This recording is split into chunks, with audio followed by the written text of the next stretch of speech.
Hey, everybody, and welcome back to another episode of the Offset Podcast. And today we're talking about managing technology lust. Stay tuned.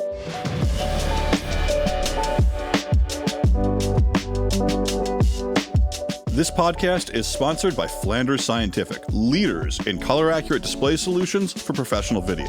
Whether you're a colorist, an editor, a DIT, or a broadcast engineer, Flanders Scientific has a professional display solution to meet your needs. Learn more at flandersscientific.com. Hey, everybody, welcome back to another episode of the Offset Podcast. I'm Robbie Carmen, and with me, as always, is Joey Dana. Hey, Joey, how are you doing, buddy? Hey, everyone. Joey, today got an issue topic that I think is a good discussion, but it's primarily brought around because my thinking about doing this episode was because, as you know, I am a major sufferer of technology lust. In fact, right before we got on this call, we were just debating the merits of some, crazy technology plan that I had, and you tried to talk me down off a ledge, and so it made me sort of realize that especially in the business and the industry that we work in, right? Technology is always changing. There's always something faster, better, bigger out there. And I think it's really easy to succumb to those technology desires, right? Always wanting to stay at or ahead of the curve, no matter the cost.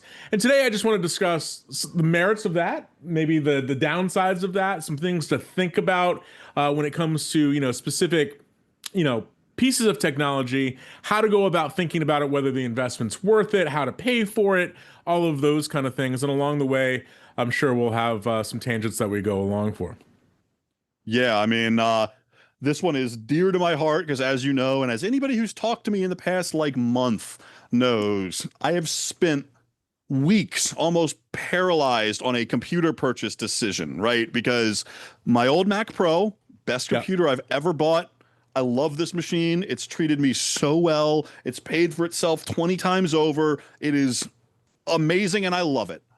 It is starting to run out of steam, especially with the latest version of Resolve that's so heavily optimized for newer NVIDIA GPUs or newer Apple GPUs. The old Intel AMD GPU combo, it's really starting to slow down, and I just had a couple of really fusion-heavy, high-resolution jobs that were honestly pretty painful, and it started to be like, okay, now I need to seriously think about upgrading my main workstation. And we all know, I've said it a million times, I am a snob for workstations. So I was going between, do I buy a huge super micro? Do I get a big home build Intel NVIDIA monster? Do I go with the kind of universal Mac Studio that everyone is loving right now? Or do I wait for what I've talked about on I even tried to convince you to go DIY approach, which gave you a nervous breakdown. Yeah, I thought the long and short of it is I want the next Mac Pro that I've built in my brain, and that's not available right now. So I needed to do something, and we came up with the plan. We'll talk about my plan in a little bit. Thought process of, do I spend $6,000 now? Do I spend $10,000 now? Do I wait and spend $15,000 later? All of these factors kind of add up because everything we do is technology related, from the computers to the control surfaces to scopes to networking to monitors. We have a much bigger cost in hardware now than we do in software, plugins, licenses, etc. Hardware is our biggest cost, and therefore it's our one biggest spot to find efficiencies and make good business decisions, but also it can be a weak spot for wasting money or chasing something that we don't want to chase. And especially, Robbie and I are both nerds. We love this stuff. There's a lot of colorists out there that are like, I've been working on my 5K iMac for the past decade. I just work in proxies in HD and then render it 4K later, and it works great for me. And I feel like my artistic work is all I focus on. I don't care about the technology. That's a perfectly valid approach, but it's good to have some of this knowledge in place because the technology is part of it. But for us, it's just second nature. We like the technology along with the artistry. So we're always fighting this. What do I buy when? Totally, totally. All right. Well, before we dive into all that, let's just do the normal housekeeping stuff. As a quick reminder to everybody, you can head over to the offsetpodcast.com. The big reason to head over there, by the way, is that we do have a submission button. If that you have some topics or some things that you'd like us to explore, it can be technical stuff, it can be creative stuff, it can be business, whatever the idea is. Feel free to use our form over at the offsetpodcast.com. It's right at the top of the page. You can submit an idea. As we get closer to 50 episodes in the can, for this show. Every little bit of help that we can get from you guys, our audience, on some ideas is always very, very helpful. Of course, you can find us on YouTube and all the various places that podcasts are out there. Just do us a favor. If you do find the show and you like this episode or other episodes, just like and subscribe. You'd be amazed how much that does help the spread of the show. And then, of course, if you do like the show, we would love it if you'd consider supporting the show. It does take a lot of effort to get these shows out the door every 2 weeks. So you can head over to this link here on screen for buy us a cup of virtual coffee. And that support helps us to make more shows and turn them around in a quick way. So we really appreciate that help.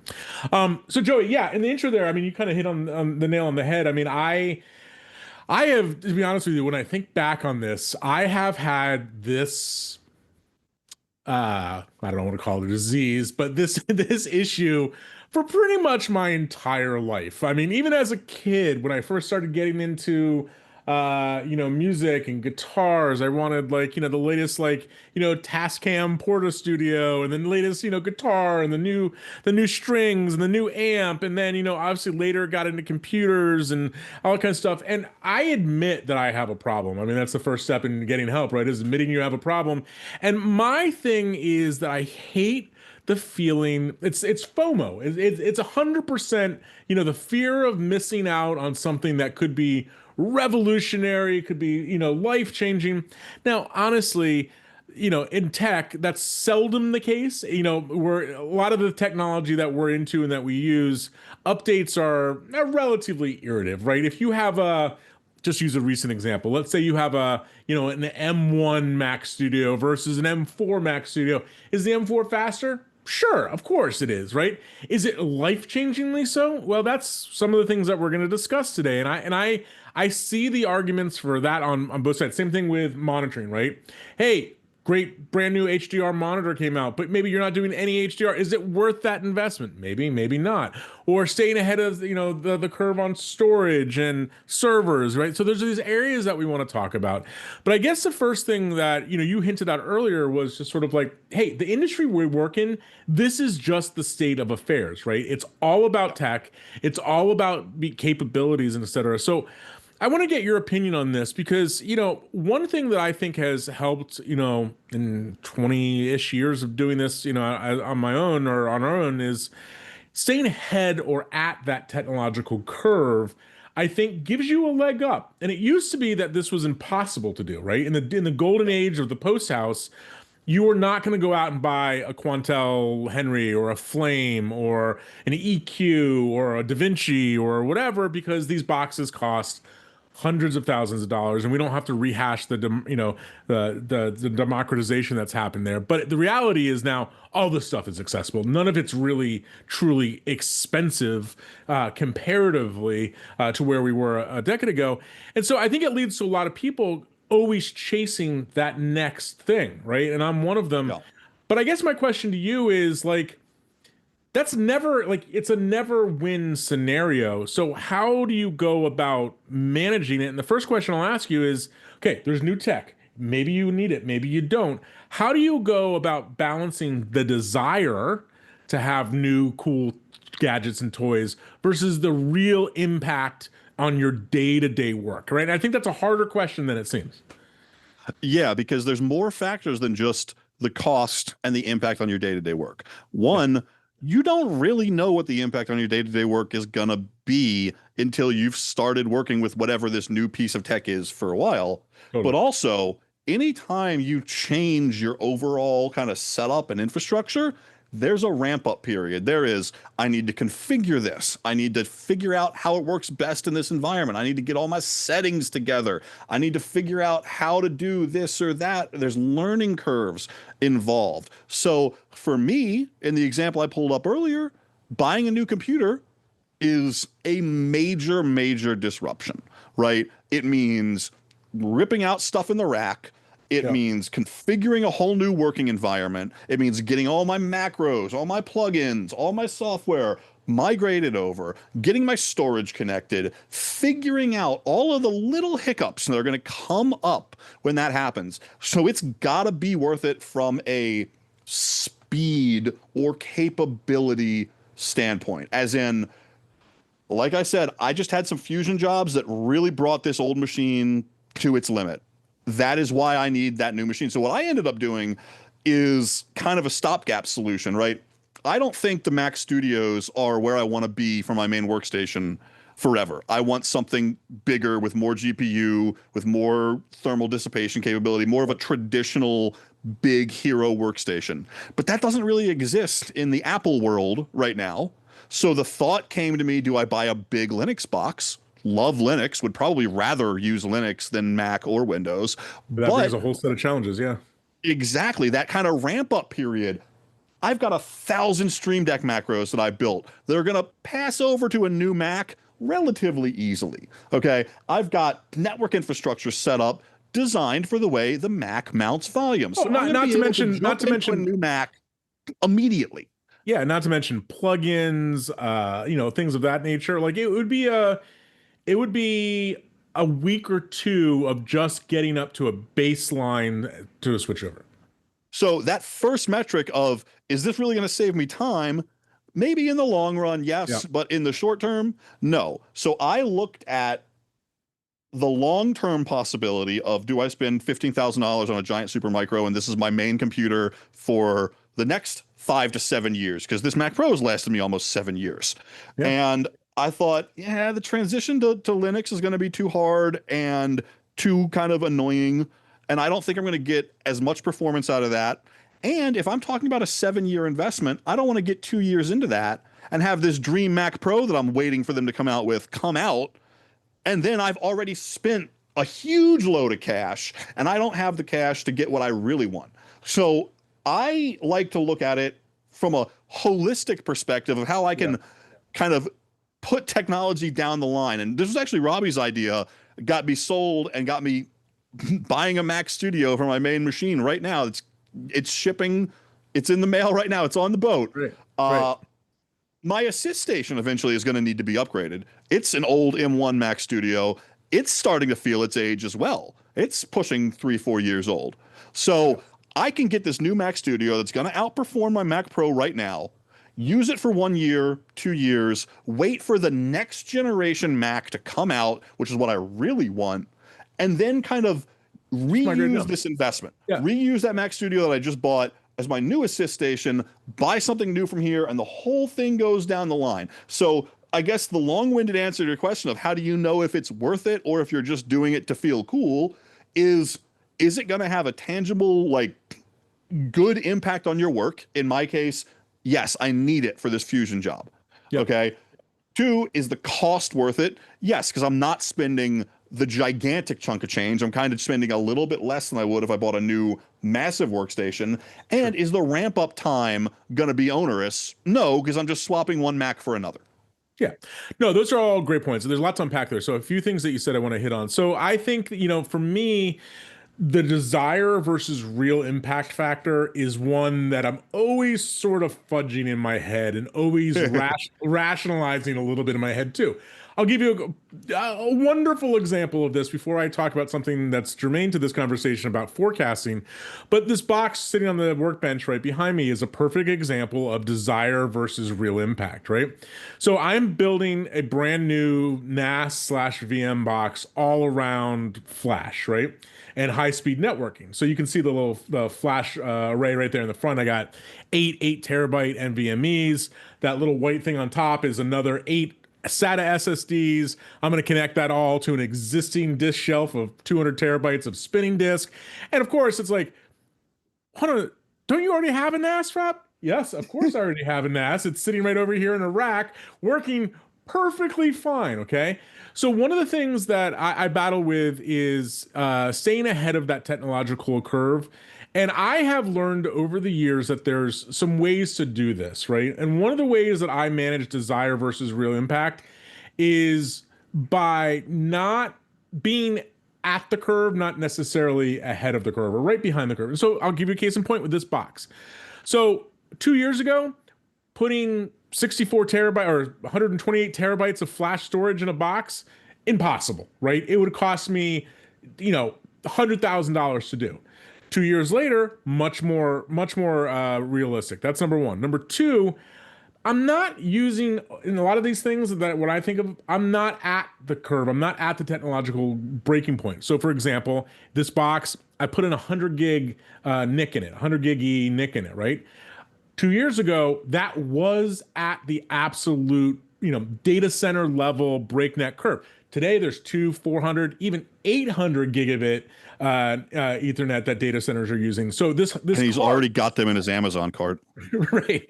So this card, which a couple years ago was $2,000 plus, I got on eBay for $300, right?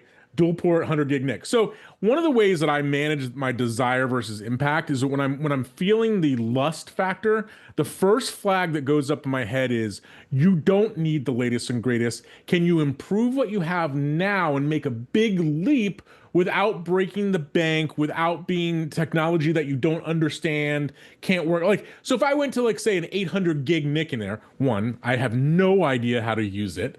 Two, it would have been ridiculously expensive. Heat, temperature, electricity to use it, right? So now I'm using something that's mature enough, but still brand new to me and still makes me feel like, oh, you're going from 10 gig Ethernet or 25 gig Ethernet to 100 gig Ethernet? That's a huge jump. So one of the ways I look at this is, okay, it is a desire, but can I effectuate real world impact in my day-to-day workflow, but without having to necessarily be on the cutting edge curve, but I'm still on the cutting edge for me, if that makes sense. Now, the other part of this that I want to kind of play devil's advocate here is we're in front of these stupid boxes for 8, 10, 12 hours a day. Yeah. And sometimes something that you like or want because it makes the experience more enjoyable is just worth it. If you want the latest and greatest tablet, for example, you want to upgrade your tablet to something nice and newer and better, by all means do it. Throw more Stream Decks at the problem because they just came out with something cool and you want to be able to add more macros or whatever. Biggest example of that for me, a non-insignificant amount of my decision making to buy this Mac Studio is that the Mac Pro can only output a 60 hertz UI refresh and the Mac Studio can do 120. And if you've ever used Resolve on like an iPad that has the high frame rate display with the little Apple Pencil, and you just move a clip in the timeline and you see how smooth it feels at 90, 120 hertz UI refresh, you're like, ooh, I want that all the time. Joe, I want that all the time. This is not hyperbole. This is not hyperbole. Joey has literally been lusting, like in a literal sense, lusting. He's like, I don't care. Can it do 120 hertz? Can it do 120 hertz? And so, you're right. You're right. It is a quality but of life. I cannot wait for that thing to come in. I plug it in. I had to buy a new UI monitor that supports 120 hertz because my old one didn't. Don't care. The second I pick up that pin and feel that smoothness, I'm going to be happy. And I'm going to keep on being happy for 8 hours a day, for 10 hours a day. It's just going to make my job feel better. And that's okay. That's worth spending money. That's an intangible thing that's worth spending money on. Yeah, I hear you. I mean, so I think that there's that always going to be that balance of desire versus real impact. And I think to a certain degree, things that are quality of life improvements, I'll put even like things like, oh, well, that chair that's been ruining your back for, for 10 years, like, you know what? Spend the grand on the new chair, work buy happy. $1,000 chair. Don't be debilitated, all of those kind of things. Those things matter. But I think where it really comes down to, if I could categorize how I evaluate the real actual impact, because that's different than desire, but how do I do spend a lot of time evaluating the real world impact. And to me, that comes down to kind of 3 or 4 things, right? First, and I know this is your mantra about a lot of things, but alleviating, repetitive tasks or eliminating steps in my workflow, right? If there's a piece of technology that I can insert that saves me actual steps and time or whatever, done deal. Like it makes sense to get it, right? And that could be software, Keyboard Maestro. Totally. Could be lots of little things. Significant speed improvements. And this one is a little bit of a black hole, right? Because part of the thing, especially with computing and servers and network technology, et cetera, you have to weed through a little bit of the marketing mumbo jumbo, right? Like for a computer manufacturer, of course, it's their job to come out and go, oh, it's 78% faster. And then you read the bullet point and it's like on this one little task, right? Like, so like you have to dig deep on some of those things, right? There's not a computer that, well, I can't say never has existed, but generally speaking, a generation to a generation, you are not talking about 100% speed improvements, right? You are not talking that big of a jump. Is it a little bit faster on certain things? Sure, right? So this, especially the way that a lot of these companies work, Apple's a perfect example. Every year, every fall, it's a new phone. Every, spring, it's a new laptop or whatever. Like you have to weigh that a little bit, not, that desire versus the real world impact, because the impact, especially on significant speed improvements, is probably really not there generation to generation. I think you build some momentum with you're talking skipping a generation or two or three. If you're going from an M1, for example, to an M5 that's rumored to be coming out soon, yeah, that's a significant generational leap on a lot of levels, right? If you're going from Intel to the current ARM, right, you're going to see a big jump, which is what I'm doing. Huge jump, right? But is going from, M4 to M5 going to be a life-changing thing for most people and most workflows? Probably not, right? No. So you got to decide how many generations you want to skip. Right. The other thing I think about is just the, where does from our capabilities, right? Where does this get me from the competitive edge, the new capabilities, the services point of view, right? If I can say, hey, look, this new piece of equipment allows us to do X, Y, and Z that we were never able to do before, that's a definitely consideration. Or if I can say this new piece of equipment saves us tangible hours on processing, rendering, etc., that where we can bill the same for a fraction of the work, that makes sense as well. But all of these things, part of my thinking is, and you make fun of me a lot, my family makes fun of me a lot about this, but it's fine, I can take it. And that is, I do a lot of forecasting and research, right? I'm always reading industry rags about display technology, about GPUs, about CPUs. I know a lot of really nerdy things about things that don't matter at all.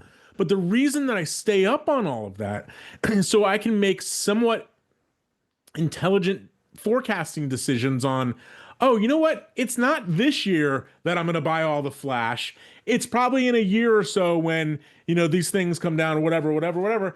And, is that risky? Sure. But that's how I like to think about it. I always like to keep my finger on where all these things are and make decisions, when they all kind of fall in line. Yeah. So we've covered the computer aspect, I think, in pretty good detail. Yep. The next biggest thing, and in fact, in some cases, bigger thing for colorists or post-production professionals is reference monitoring, right? Sure, yeah. And that, I think, has a completely different set of requirements to evaluate the purchasing decision. And we're facing that too, right? I want to talk a little bit about kind of where I'm at with reference monitoring, where we're at, as a business unit together with reference monitoring, and where we kind of think the plan is for that. Because, the reference monitoring is a very significant long-term investment. And up until recently, even with current offerings, there's a lot of pros and cons, right? There's a lot that goes into that decision making.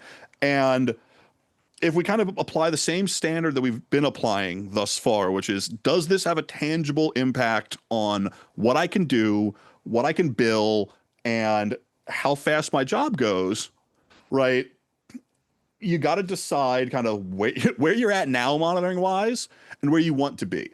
Biggest example for that right now, me holding on to my trusty XM310K, local dimming, full array local dimming HDR reference monitor, right?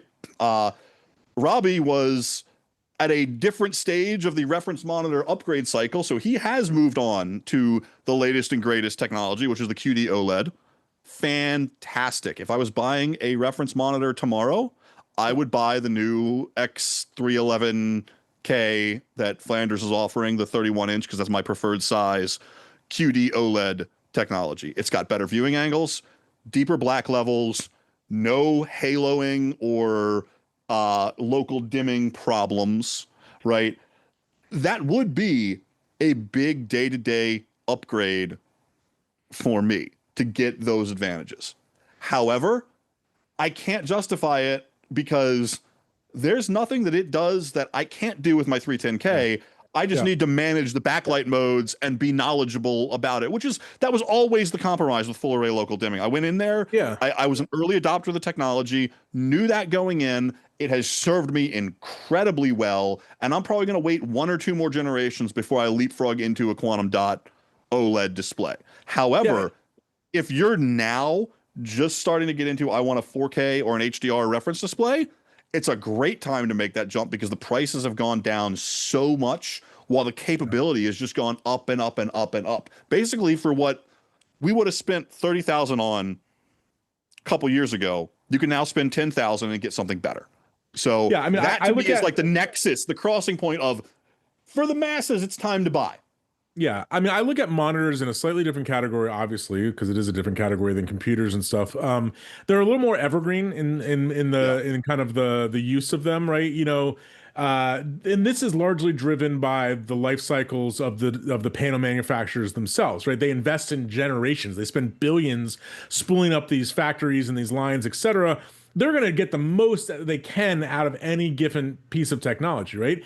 But it has some analogous things to computers, right? Like, you know, where we are, QD-OLED's a great example of this, right? You know, Gen 3 or 4 or wherever we are now, you know, is it better than Gen 1 or 2? Yeah, certainly, right? A little brighter, a little bit better gamut performance, etc.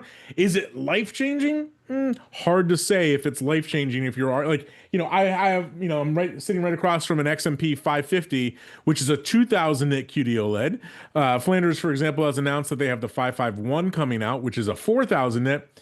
In my day-to-day with the current workload and works that we're working on, is the difference between having a 2000 nit version of this monitor and a 4000 nit version of this monitor life-changing for me? No, it's not, right? But it would make, as you said, if you're on older tech or whatever, it's super compelling, makes a lot of sense. And so I look at where computer, you know, if we could put this into a year marker, I look at computers as a 2 to 3 year cycle. I look at monitors more like a 4 to 6 year cycle, somewhere in kind of in that range. And you can definitely hold on to it. Like, one of the things I wanted to say earlier about computers and just this general balance of desire versus real world impact, and you alluded to this, and I do this a lot more than you do, because I say this in the nicest possible way, you're a little bit of a hoarder, right, compared to me, is that I'm always thinking about the life cycle of things, right? So what that means to me is, first step, how can I hand things down from their main initial use to a secondary use and finally getting rid of it, right? And I also think about that, we'll get to just a minute, on the financial side, right? It's like, oh, okay, well, this is a piece of technology that I'm not utilizing in the way that I originally thought it was, or it's a little long in the tooth. Can I sell it, get something out of it to help me fix get that literal fix of you know, technology that I need to help pay for the next thing, right? And I do that a lot. I'm always on eBay selling things, whatever, that kind of thing. But yeah, monitors are a hard one. I think that I think that they are, when they're well taken care of, well calibrated, they can last you a long time. And you know, you have to take a serious look, because right now, the biggest differentiation between monitors is what level of HDR they do and how well they do it, right? If you are in an SDR only workflow, spending 30 grand on the latest and greatest, you know, HDR reference monitor doesn't make a lot of sense to you, right? You know, like, go get something a lot more affordable than that, right? So you have to kind of balance that out, do the forecasting that we spoke of, et cetera. In a similar category, I mean, storage is another one that I think that we're always constantly weighing, as I gave that analogy about my storage box or whatever earlier. Storage is something that I think is, how should I say? I think takes a backseat a lot of time when it comes to infrastructure spending and managing that technology lust. There's definitely a case of diminishing returns, and I've hit that, right? So with storage, I think the best thing to do is to take that longer term strategy with it, just like you talked about with monitors, because, you know, a lot of people don't do the initial investment on storage, right? They buy external drives, They buy a small RAID, then they buy another one, then they buy another one. They end up with a bunch of drives on shelves, a disorganized mess, shuttling drives back and forth, doing sneakernet, really like workflow nightmares that are also reliability nightmares that really you could have saved yourself a lot of trouble if you look over like a 10-year period. If you spend $10,000 on random Thunderbolt arrays that are now on shelves versus if you just spent that $10,000 on a really good fundamental storage system that's going to handle all your needs for the next 10 years, that was the thing to do. I know it hurts at first to spend money on something that is not really Sexy. front and center, Yep. but like, remember early on, I was like, how much of a pain in the butt is it to upgrade and to change something out? Storage is the hardest thing to upgrade because you got to figure out how to migrate all your projects, copy a ton of data, maybe transfer drives back and forth, move things in and out of racks, right? Buying all new storage is a big, both time and cost investment. So I think it's one of those things that people underspend on early and then end up overspending to maintain their initial underspend over the years. That's definitely true. And storage is a category that is different than computers, monitors, etc., where it actually has some sub levels within it, right?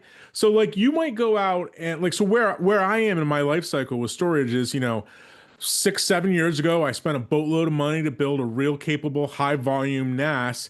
In the meantime, in that period, those 6 or 7 years, I invested in my other parts of my storage backbone, right? I bought offline storage, slow but high volume, so I could have a good backup. Invested in LTO, the latest and greatest LTO, right? So now I have there's 3 or 4 tiers of this.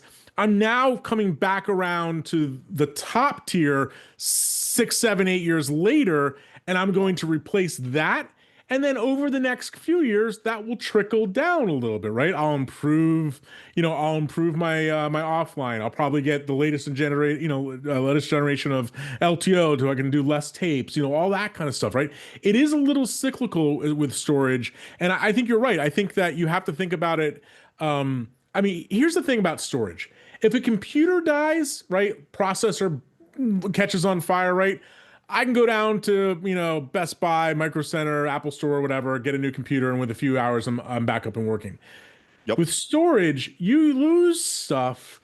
It's potentially way more disastrous than any other part of the gear that we work in, and so I don't want people to sleep on storage. Storage, when it comes to this, is one place you should definitely be spending money. But at the same time, it's a balance act, right? Do I need 100 gig, 100 gig E network performance to work with ProRes files? Certainly not when it's 2 computers or 3 computers on the box. Does it make me feel awesome? Yes, right? So there's a lot of steps in between getting to there that you can still have robust storage solutions for sure. Yeah, and I think the reliability aspect is number one with storage. It's a feel-good thing on the computer level. Like we've talked about this a lot. This is why I want the big, heavy-duty rack mount workstation, because I want to be able to look at it and have it be trustworthy every single day and never have to think about it. That's my attitude. That's why I've kind of not gone the Mac Studio route in the past, because it's a more consumer device, and I'm looking at it as a bit of a stopgap. With storage, nope. I want good redundancy. I want top-level components. I'm not buying secondhand drives. I'm not buying secondhand memory. I'm not buying, NVMEs that don't have gigantic heat sinks on them and are made from a no-name company, right? I want everything on my storage side to be buttoned up, and then I want everything on my backup storage side to be buttoned up, because like you said, if everything else blows up, I can still go to the Apple Store or just get my MacBook and plug in a Thunderbolt to my backup array, and I've got all my projects and everything is back online and my business keeps turning. The risk with storage is so much higher that I cannot emphasize enough how much I think it's worth a heavy initial investment, not a incremental, I'm going to buy more as I need investment. Yeah, totally. And but the lust factor is still there with it. I'm just, Robbie spends his days and nights with like the Blackmagic disk speed test, like burned into the back of his retinal wall, just trying to get it 1 more millimeter. 1 more millimeter. He just needs because more. when you're pushing 11, 12 gigabytes a second through the pipe, having that extra 30 megabytes is really going to be the make or break situation. No, it's So fair. that's where you kind of got to put your rational head on and be like, what is the juice worth the squeeze? Am I doing this because I want it, or am I doing this because it's going to make my Well, business more successful? And like we said, sometimes because you want it is more than reason enough.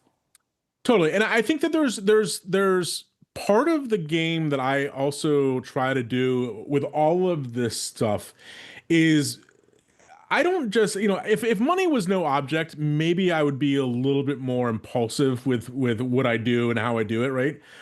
But oftentimes, I spend months thinking about planning this, running ideas past you, running past ideas past other people, and thinking about this because by the time I pull the trigger on this stuff, I want to be certain that what I'm doing is going to work, first of all. Yep. Second, not going to be, I've already planned how I'm going to implement it, when I'm going to implement it, all that kind of stuff.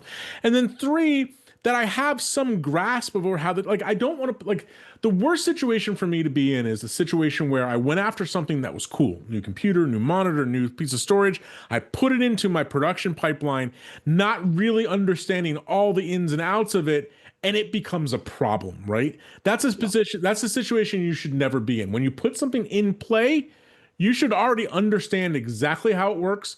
So that might mean having a test bench for a computer or storage or whatever, putting it through its paces, doing some burn in on a monitor, not literal burn in, but like, running a monitor for a week or two before you put it in the room with clients sitting in front of it. Like all of those kind of things can really, really come into play. Now, there's one subtext of this that I do want to make sure that, because admittedly, we've said both of us have a little bit of a gear obsession, technology lust, but there's a downside to this as well. And obviously that comes with the financial impact. But I generally like to say, and we've all seen this happen probably in our own professional lives, is the idea of build it and they will come. Right. It is really tempting, I think, if you're a technology nerd, to go out, get the latest and greatest of everything, stay ahead of that curve, as I said earlier, or beyond that curve. But one of the challenges of that is that you could go out and literally bankrupt yourself for things that do not matter and make you money at the end of the day, right? So do I think that, some 128 core CPU with, 3 petabytes of memory attached to it is awesome? Of course. But if I went out and purchased that, I'm spending 100 and 200 grand for what? Nothing that's going to affect my billing whatsoever, right? And that's one thing I will say that you have to be aware of in this whole game of technology, being quick to figure out what works and what doesn't work. If you get a piece of gear in and go, yeah, this is not life changing as I thought, then move on from it. Don't just sit on it and absorb that cost if it's something that you could return, sell, etc. Sometimes that happens. I'll give you a perfect case in point. Remember when the Stream Deck pedals came out? Right. And at the time I still use mine. I was them. all about it, right? Because I'm a guitar player, I have guitar pedals, I love it. I used that thing like 3 times, right? Because I was like, yeah, whatever. This like so Playheads. yeah, I know, but there's reasons for it. But my point is that sometimes, and some problems are bigger than others, right? It's a big difference between buying, a $150 pedal and buying a $15,000 computer, right? Those are two big different things. But you have to ask yourself sometimes, am I getting this just because it's cool, it's a new little gadget? What is it really going to do for me? All right. Last thing I want to wrap up the show with is this idea about kind of, as I said, the financial impact of new technology.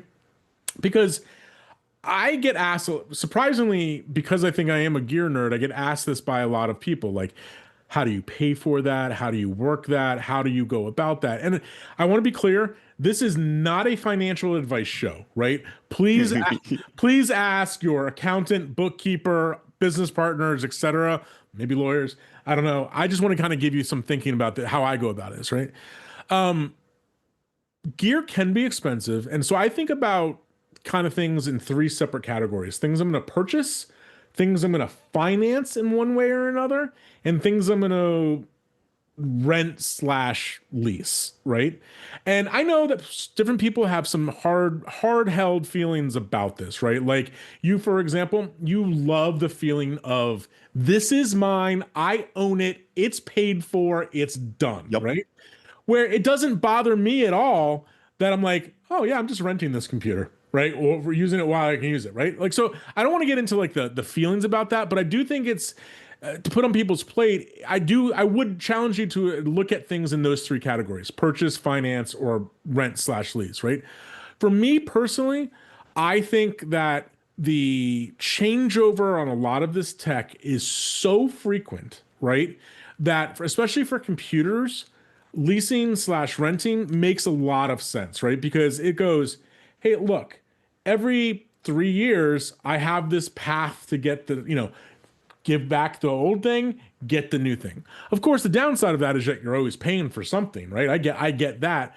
But from a cash flow point of view, instead of coming up with, $15,000 out of pocket, right? I'm like, cool, that's going to cost me $300 a month, right? To with a, I'm using that number wildly, right? And so that's the thing. Like we've talked a little bit about kind of the cost of these things and where your kind of tolerance is and how many years a purchase is for. That's the key for this decision of, do I buy it? Do I finance it? Do I lease it? Right? You said that you consider a computer to be a 3-ish year investment. I consider it to be 5 to 7. I like to stretch those out. So I buy the computer, I don't lease it. But if you're planning on upgrading every 3 years, the lease is such a good move, because by the time it's obsolete, yes, you might pay a little bit more if you were to lease it and then keep it. You would end up paying more total. But if you're going to flip that back around, it saves you the effort of, let me try and resell this now obsolete gear, right? It's just a lease. I can send it back. I can get the next one. I think for the upgrade schedule that you like to keep yourself on, the lease is a really good option that not a lot of people think about. Yeah, and related to that one is the financing vehicle, right? And so obviously I want to be clear here, because I'm not talking necessarily about revolving credit. I mean, sure, everybody can use a credit card to buy anything. That's essentially financing something. What I'm specifically talking about is equipment financing companies that will give you a locked term at a locked rate. Essentially, it's a loan, right? You go to B&H and go, hey, B&H, I got $100,000 worth of gear. You work with a financing company. They're paying B&H up front. B&H sends you the stuff, and then you're paying a monthly, basically repaying a monthly, or a term loan until that term is done. So there are things like, hey, a $30,000 monitor, right? That's still 30 grand to come out of pocket on, right? So in situations like that where, if leasing's not available, financing makes a lot of sense to me as well, right? It's kind of the term benefits of a lease, but I'm not having to come out of pocket for that cash. And again, you have to manage it. I'm not telling you one way or the other what the way is doing that, but I can say from my experience, especially when the lust factor is big for high dollar ticket items, right?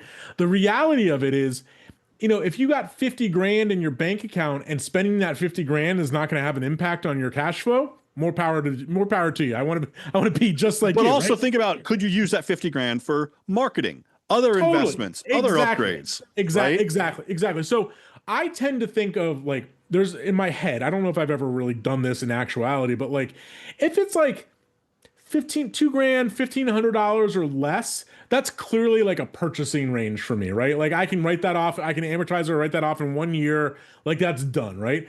Gets a little higher than that, I'm considering those other options, right? So again, good idea to talk to bookkeeper, accountant, et cetera, how this and that kind of thing impacts you. But one of the questions that I get a lot is like, dude, did you strike it rich? No, I didn't. I manage these things in different buckets and containers. And I understand the downside. The downside is there's always you're self-creating overhead for you to always pay for these things. I get it. But like at the end of the day, if I have, let's just pick a number out of a hat. It's $1,500 to manage all of the equipment I have or whatever a month. Like that doesn't seem, for me, our business, that doesn't seem unmanageable, right? It might be unmanageable. Yeah, and the whole point of that equipment is you're going to use it to get income. Right, exactly. So you have to figure out where those boundaries are, because clearly you pay the power bill every month too. clearly I've seen people bite off more than they can chew, right? They're like, oh, well, so in one go, we got 4 reference monitors, 3 sets of advanced panels, and 5 new computers. Yeah, it's only Yeah. $6,500 a month to pay for all of that. And you're like, so you have to think about that as well. So yeah, I mean, I think balance for sure. For sure. And I think at the end of the day, one last thing I'll put out there is that to fight this urge sometimes you'll be surprised about how you can, like, the stopgap measures that you can do to kind of fight that urge. Yeah, I was laughing earlier when you mentioned the Wacom tablet, right? Like something as small and as relatively affordable as something like a new tablet or a new keyboard or whatever, right? Even like a new UI monitor, as you alluded to, right? $300-400 for a new UI monitor can scratch that itch that you might be having to let you go, cool, I can get another year out of this computer, or I can get another year out of this monitor. But did you see my cool new tablet that I just got, or my new iPad? Like, for me anyway, sometimes like the small things can scratch that itch of, stretching the time that I have for the next big thing. Yeah, because like I said, if it'll make your day to day better, even if it doesn't make it faster, even if it doesn't make it bill higher, if it's a couple bucks, something ergonomic to make your day to day better, that's worth it. I do think that there is some paralysis factor that can be at play here too, right? The reality is, get what you need now, right? That's not saying be uninformed about it, right? But it's like, okay, you need a new computer right now. There's some capable computers out there. Like, don't wait 2 years because of a rumor that you read about something maybe coming down the line, right? Like, if you need something, if it's going to impact you, but also, like, it's also a little bit of a litmus test, because if you're having a second guess about it, that's somewhere like back in the subconscious going, do I really need this? Like, if you're doing that mental math about like if, when, maybes, it could be more of a pointer towards, this is not something that I really need. It's just something I lust after. Until you first experience that 120 hertz UI, then all bets are off. All right, man. Good stuff. If you guys suffer from technology lust yourself, please let us know in the comments on YouTube or wherever you find the show. Be curious to see what you guys lust after. As a reminder, you can always head over to the Offset Podcast for additional show notes, as well as peruse the entire library of shows. We're getting close to 50 of these, doing every 2 weeks.